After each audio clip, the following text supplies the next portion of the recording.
इस कहानी की शुरुआत होती है एक फैमिली को दिखाते हुए जो अपनी क्रिसमस की छुट्टियां मनाने के लिए थाईलैंड जा रहे होते हैं। फैमिली में एड का नाम हेनरी, उसकी वाइफ और 3 बच्ची थी। वो लोग इस वक्त प्लेन में थे। हेनरी की वाइफ को प्लेन का सफर पसंद नहीं था, उसे डर लग रहा था, इसीलिए उसका बेटा उसका मजाक बनाता है। पर अब ये लोग थाईलैंड पहुंचकर वहाँ के सबसे खूबसूरत होटल में जाते हैं। यहाँ वो फैमिलीज आकर रुकती है जो इधर सैर करने आया करती थी। इनके सामने बहुत ही खूबसूरत समंदर होता है। वहाँ का नजारा काफी दिलकश लग रहा था। अब अगले दिन क्रिसमस थी, इसलिए हेनरी पहले से ही अपने बच्चों के लिए क्रिसमस के तोहफे लेकर रख देता है। फिर अगली सुबह जब ये बच्चों को तोहफे देता है तो उन्हें वो काफी पसंद आते हैं। सभी काफी खुश थे। जिसके बाद ये पूरी फैमिली समंदर किनारे जाती है और ये सब समंदर में जाते हैं और काफी इंजॉय करने लगते हैं। इन्हें काफी मजा आ रहा था। जिसके बाद इन्हें यहाँ रहते रहते 2 दिन गुजर गए थे। फिर तीसरे दिन हेनरी को उसके ऑफिस से कॉल आती है। उसे बताया जाता है कि ऑफिस से किसी एक एम्प्लॉय को निकाला जा रहा है, जिसका नाम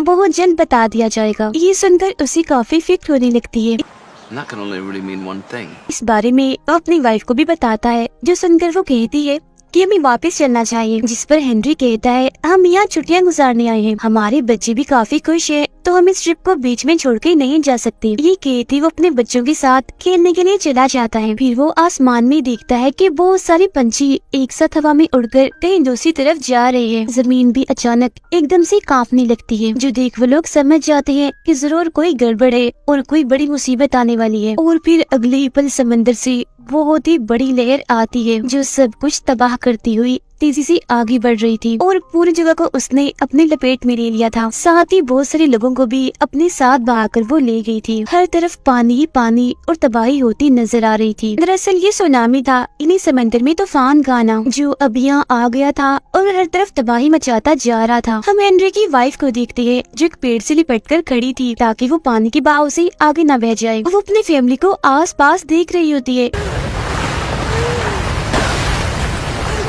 उन्हें आवाजें लगा रही होती है, मगर वो उसे कहीं भी नहीं मिलती। हर तरफ बस पानी ही पानी था, जो सामान और लोगों को अपने साथ बहाकर ले जा रहा था। और फिर तभी अचानक उसे अपना बड़ा बेटा लोकस दिख जाता है। वो तेजी से तैरकर अपने बेटे की तरफ जाने लगती है, मगर जैसे दोनों करीब आकर एक दूसरे का हाथ पकड़ने लगती है, वैसे ही लहर एक और बार आती है और बहाकर दोनों को ले जाती है, जिससे वो अलग अलग हो गई थी। लेकिन उन दोनों की किस्मत एक बार फिर उनका साथ देती है। वो दोनों एक दूसरे को देख चुकी थी। उसकी मोम पौधों के ढेर के पास पड़ी थी, जिसके पास वाले खंबे से वो लिपटा हुआ था। जिसके बाद लोकस फौरन अपनी मोम के पास जाता है। दोनों माँ बेटा एक दूसरे को देखकर काफी खुश हो गई थी, गले से लगकर काफी रोने लगती है। और फिर धीरे धीरे वो पानी के साथ आगे की तरफ बहने लगती है और एक ऐसी जगह पर आगे रुक जाते हैं जहाँ पानी कम था।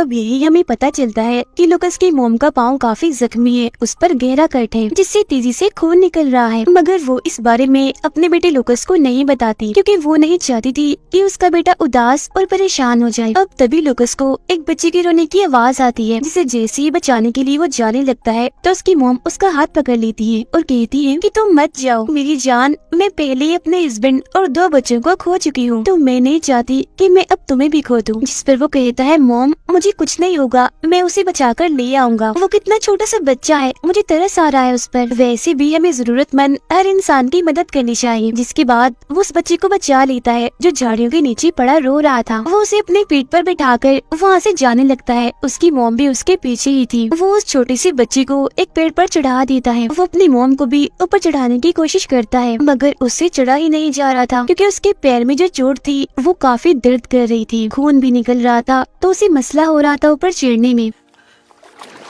मगर लोकस काफी हिम्मत दिखाते हुए कैसे भी करके अपनी मोम को भी ऊपर चढ़ा ही देता है। और अब ये तीनों पेड़ पर बैठकर रेस्क्यू टीम के आने का इंतजार करने लगते हैं, जो इन लोगों को आकर बचा लेंगे। अब हम आस पास का नजारा देखते हैं, जो बहुत ही भयानक लग रहा था, क्योंकि हर तरफ तबाही हो गई होती है। फिर अब कुछ वक्त के बाद इधर पास के गांव वाले आ जाते हैं। वो इन लोगों को देख चुके थे, इसलिए इन्हें अपने साथ ले जाने लगते हैं। लोकस की मोम काफी जख्मी थी, तो ये लोग उन्हें उठाकर अपनी गाड़ी में डालकर यहाँ से ले जा रहे थे। फिर जब ये लोग हॉस्पिटल पहुँचते हैं तो दिखाया जाता है कि यहाँ और भी बहुत सारे लोग हैं जो सबकी सब जख्मी है। यहाँ पर पैर रखने की भी जगह नहीं है क्योंकि पूरा हॉस्पिटल ही भरा हुआ है। टीवी पर भी ये खबर चल रही थी कि समंदर में सुनामी आया है जिसने हर तरफ तबाही मचा दी है और न जाने कितने लोगों को अपना शिकार बना लिया है। लुकस की मोम को काफी दर्द हो रही होती है, इसीलिए वो उसे कहती है, बेटा मुझे दर्द की दवाई ढूंढ कर दो, मैं बहुत तकलीफ में हूँ। तो वो वहाँ स्टोर में दर्द की दवाई ढूंढता तो है मगर वो उसे नहीं मिलती। और फिर तभी इधर एक डॉक्टर आता है जो सबसे पहले उसे दर्द का इंजेक्शन लगाता है और फिर उसकी टांग साफ करके मरहम पट्टी करता है, जिसके बाद उसे बाकी मरीजों के साथ रख दिया जाता है। मगर अभी भी उसकी तबीयत पूरी तरह ठीक नहीं होती। उसी तबीयत अचानक से उल्टी हो जाती है क्योंकि दरअसल जब पानी उसे बहाकर ले गया था तब उसके पेट में पानी के साथ साथ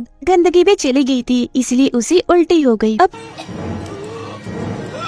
तभी इधर एक आदमी आता है जो काफी घबराया और परेशान था क्योंकि वो इधर अपने फैमिली को ढूंढ रहा था। तब लुकस की मॉम उसे कहती है, जाओ बेटा तुम्हें उनकी मदद करनी चाहिए। तब लुकस उसके पास जाता है तो वो उसे अपनी फैमिली की तस्वीर दिखाकर उनके बारे में पूछता है। यहाँ उसे एहसास होता है कि मेरे साथ साथ यहाँ पर सबकी फैमिलीज उनसे बिछड़ गई है। तो वो फैसला करता है कि यहाँ पर जितने भी लोग हैं मैं उन सबकी मदद करूँगा उनकी फैमिलीज को ढूंढने में और उन्हें दोबारा मिलवाने में। इसीलिए यहाँ पर जितने भी मरीज थे वो उन सबका नाम, पता और वो किस मुल्क से आए हैं ये एक कागज पर लिख लेता है। यहाँ पर लुकस को एक जख्मी बच्चा भी मिलता है जो बिल्कुल अकेला था। वो भी अपनी फैमिली को ढूंढ रहा था और ये बच्चा उसी आदमी का था जिसने सबसे पहले लुकस से मदद मांगी थी उसे अपनी फैमिली की तस्वीर दिखाकर। तो वो उस बच्चे को उसके डैड से मिलवा देता है। वो दोनों बाप बेटा एक दूसरे से मिलकर काफी खुश थे और गले लगकर रो रहे थे। उन बाप बेटों को ऐसे मिलता हुआ देखकर अब उसे अपने डैड की भी याद आने लगती है, जिसके बाद वो उस जगह पर जाता है जहाँ उसकी मॉम को रखा गया था। मगर यहाँ आकर वो देखता है कि उसकी मॉम इधर नहीं है बल्कि उनकी जगह बेड पर अब एक दूसरी मरीज लेटी हुई है। इस बात से वो बेचारा काफी परेशान हो जाता है, इसीलिए रोने लगता है क्योंकि एक किस्म का वो गुम ही हो गया था। उसके साथ सिर्फ उसकी मॉम ही थी जो अब यहाँ नहीं थी। उसे रोता हुआ देखकर एक नर्स उसके पास आती है। तब लुकस उन्हें बताता है कि मेरी मॉम पहले इस बेड पर थी, वो अब यहाँ पर नहीं है। जिसके बाद नर्स उसे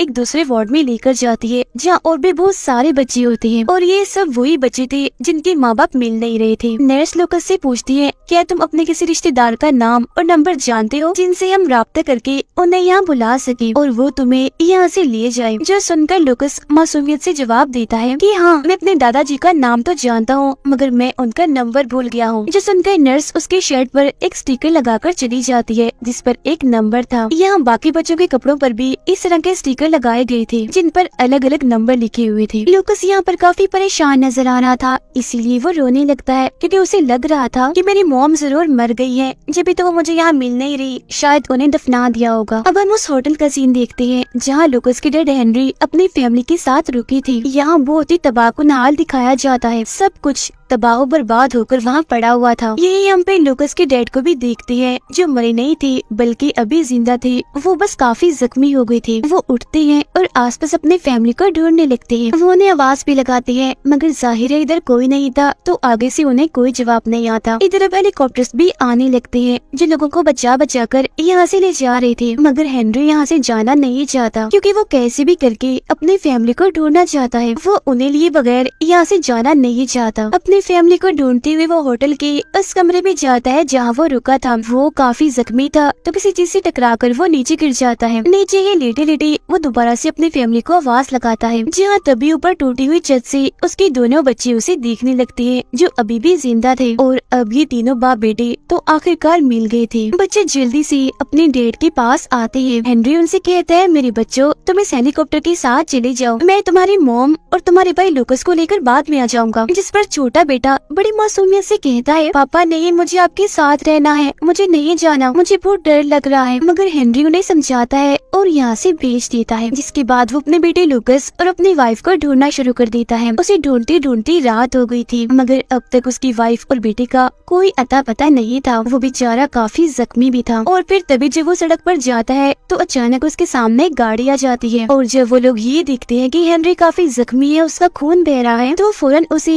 एक कैंप में में ले जाती है जहाँ जख्मी लोगों का इलाज किया जा रहा था। यहाँ उसे एक आदमी मिलता है जो मायूस होकर वहाँ बैठा हुआ था क्योंकि उसकी फैमिली भी खो चुकी थी। वो बताता है कि मेरी पूरी फैमिली उस समंदर पर गई थी जबकि मैं होटल में था और जब सुनामी आया तो उसके बाद वो मुझे नहीं मिले। तब यहाँ हेनरी भी बताता है कि मेरी वाइफ और बेटा भी लापता है, मैं भी उन्हें ही ढूंढ रहा हूँ, मगर मैं ये नहीं जानता कि वो जिंदा भी है या नहीं। यहाँ पर दरअसल सारे लोग वही थे जिनकी फैमिलीज उनसे अलग हो गई थी और सुनामी भी क्योंकि काफी खतरनाक थी तो किसी को भी ये पता नहीं था कि उनकी फैमिली के लोग जिंदा भी है या नहीं। बेचारे वहाँ मुँह लटकाए उदास बैठे अपनी अपनी फैमिलीज को याद कर रहे थे। उनके चेहरे से दर्द साफ नजर आ रहा था।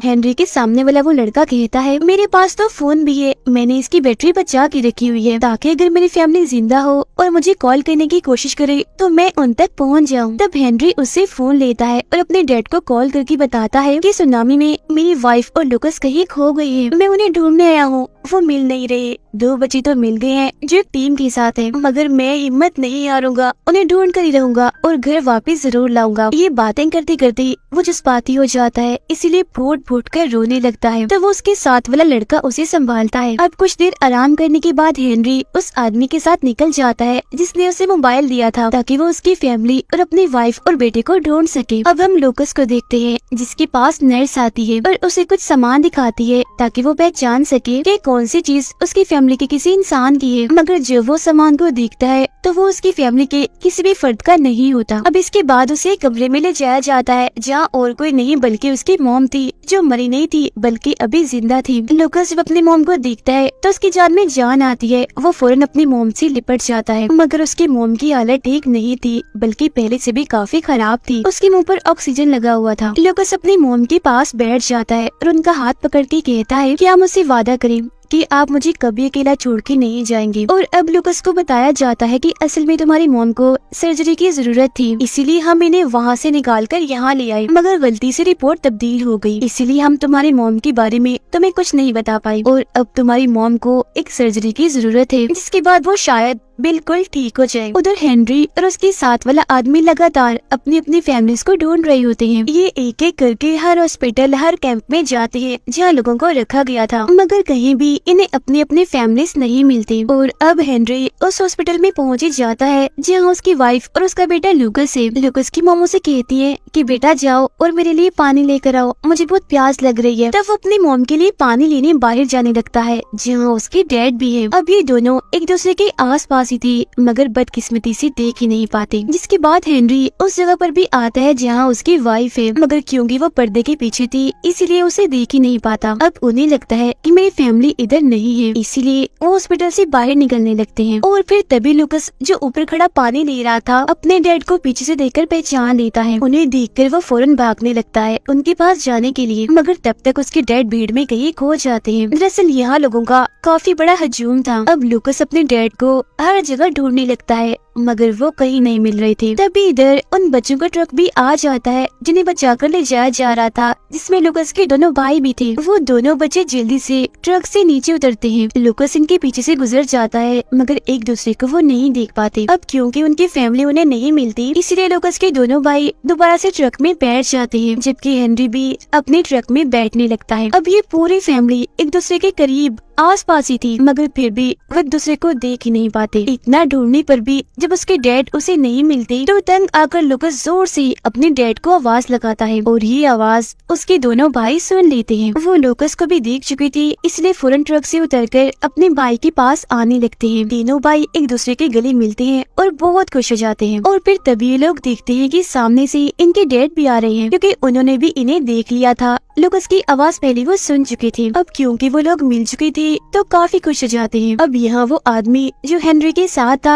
अपनी फैमिली को ढूंढ रहा था ट्रक ड्राइवर से कहता है कि अब हमें चलना चाहिए क्योंकि हेनरी को अब हम अपने साथ नहीं ले जा रहे, उसे उसकी फैमिली मिल चुकी है। अब इसके बाद वो लोग लुकस की मॉम के पास जाते हैं। उनकी हालत काफी खराब थी। वो अपने हस्बैंड से मिलती है और उन्हें बताती है कि मेरी हालत बहुत ही खराब है और अब मैं शायद ना ही बच पाऊँ। तब हेनरी उसे तसल्ली देता है और कहता है कि हिम्मत मत हारो, तुम जरूर बचोगी, हम तुम्हारे लिए दुआ करेंगे, हम हमेशा एक दूसरे के साथ रहेंगे एक खुशहाल फैमिली की तरह। ये बातें करते करते वो दोनों काफी जज्बाती हो गए थे इसलिए उनकी आंखें भर आती है। अब इसके बाद उन्हें सर्जरी के लिए ले जाया जाता है।